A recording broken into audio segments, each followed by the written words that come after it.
मेरे प्रिय विद्यार्थियों, स्वागत है आप सभी का आपके अपने चैनल पर। और मैं आपके समक्ष डॉक्टर सुनीता वर्मा। बहुत समय हो गया है तब से मैंने वीडियो नहीं बना पाया है, क्योंकि यहाँ आपकी परीक्षाएं भी थीं और अब हिंदी की परीक्षा आपकी आने वाली है, तो ये उचित समय है आपके समक्ष मैं कुछ जानकारी प्रस्तुत करूं। तो बच्चों, मैंने इससे पहले रीतिकाल तक का डिटेल्स आप लोगों को भेज दिया था। आज मैं आपको आधुनिक काल के बारे में बताने जा रही हूँ। और मैं आपको बता दूँ, ये जो चारों काल हैं वो BA सेकेंड ईयर के कोर्स में हैं। हिंदी साहित्य का इतिहास जो उनका सेकंड पेपर है, इसके अंतर्गत आधुनिक काल को 1850 ईस्वी से माना गया।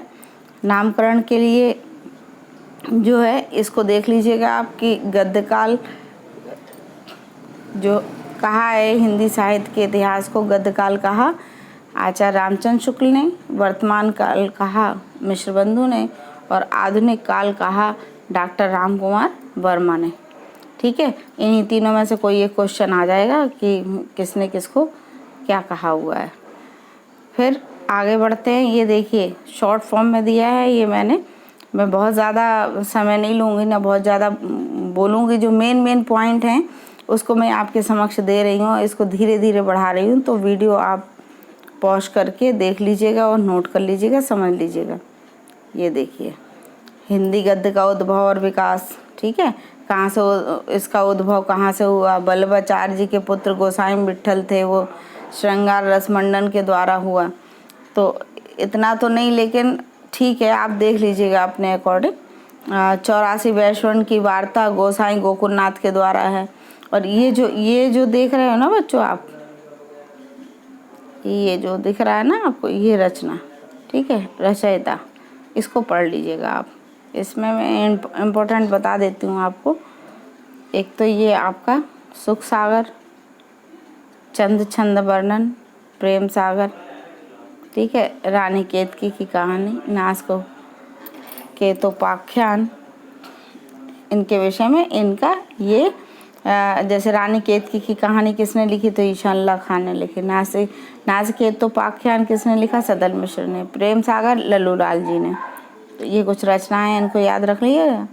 इसके बाद आप इसको जहाँ मैं निशान लगाते जा रही हूँ उसको कर लीजिएगा, क्योंकि ये थोड़ा बड़े लेवल का था और इस समय आपके लिए यही उपयुक्त था, इसलिए मैं आपके समक्ष लेके आई। ये देखिए, ये आधुनिक काल का जो काल विभाजन है वो दिया हुआ है, तो इसको भी देखिएगा आप।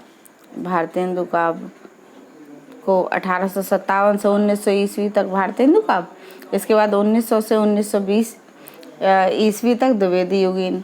फिर आपका आ जाता है छायावादी काव्य जो 1920 से 1936 तक है। फिर आता है प्रगतिवादी काव्य 1936 से 1943 तक।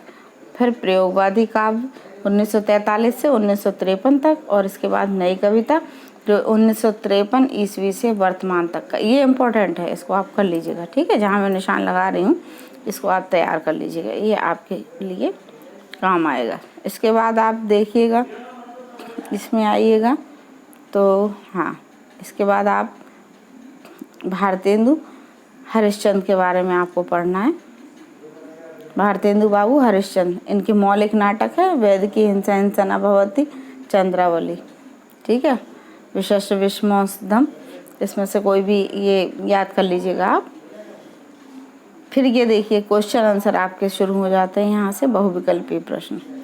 बहुविकल्पी प्रश्न में आपका पहला है, आधुनिक काल के लिए इनमें से कौन सा नाम नहीं दिया गया? वर्तमान काल, गद्य काल आपने पढ़ा, वर्तमान काल भी पढ़ा, गद्य काल भी पढ़ा, आधुनिक काल भी पढ़ा, लेकिन सामयिक काल नहीं है, तो इसका उत्तर ये होगा। ठीक है, इनमें से आधुनिक काल की समय सीमा क्या है?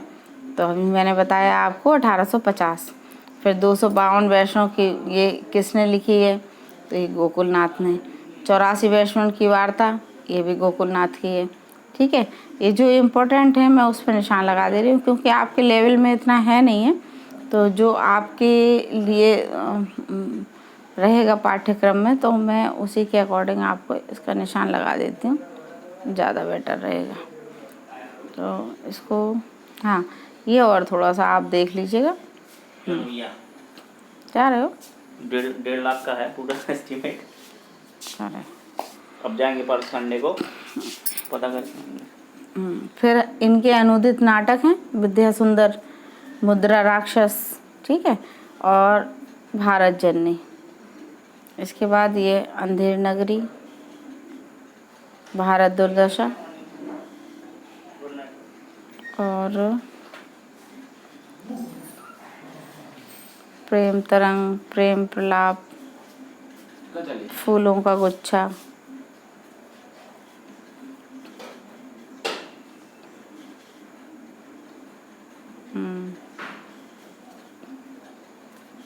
कुछ इसमें से रचनाएं जैसे आप ये देख लीजिएगा, कुछ आप बीती कुछ जग बीती, ये कुछ प्रसिद्ध रचनाएं हैं इनकी। फिर प्रश्नोत्तर पे चलिएगा।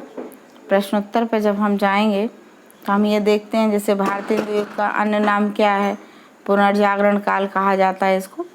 उत्तर भी मैंने इसके पीछे आपको दिया है, तो आप देख लीजिएगा। मैं केवल आपको जो इम्पोर्टेंट आपके दृष्टिकोण से जो इम्पोर्टेंट क्वेश्चन है मैं बस उसी पे निशान लगा रही हूँ, आप उसको तैयार कर दीजिएगा, बाकी छोड़ दीजिएगा। जो ज़्यादा है वो आपके मतलब का नहीं है, ठीक है। ज़्यादा है तो भारतीय हिंदू काल की समय सीमा देख लीजिएगा,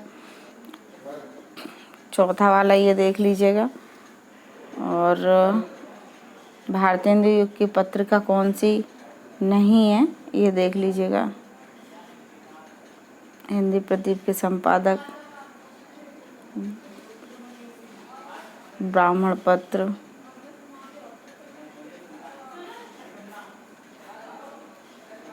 और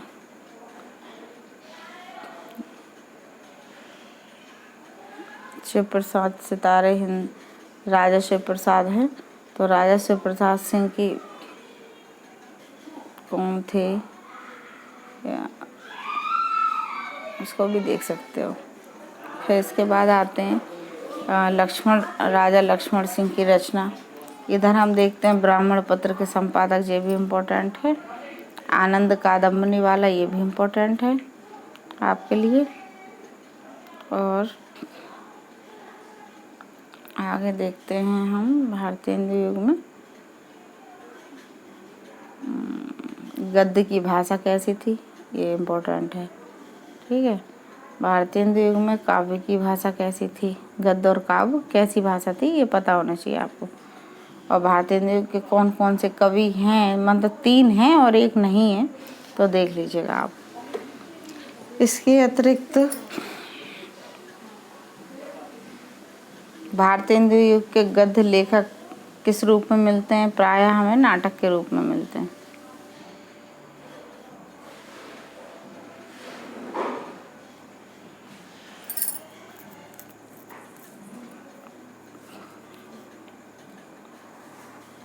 ठीक है बच्चों, तो आज आप भारतीय हिंदू युग तैयार कीजिए, फिर जल्दी ही दूसरा वीडियो मैं आपको भेजती हूँ, जिसके अंतर्गत उसके आगे द्विवेदी युग, फिर छायावाद युग, छायावादोत्तर युग, उसके विषय में भेज दूँगी।